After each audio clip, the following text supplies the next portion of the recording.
Había una vez una niña que por Navidad hizo una inesperada amistad. Le puso una sonrisa a una botella y pasaba el tiempo jugando con ella. Una noche, en sueños viajaron y con otras amigas se encontraron.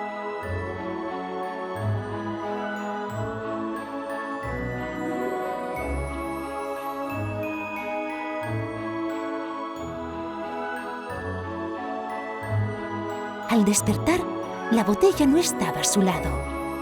¿Dónde habrá ido? ¿Se habrá enfadado?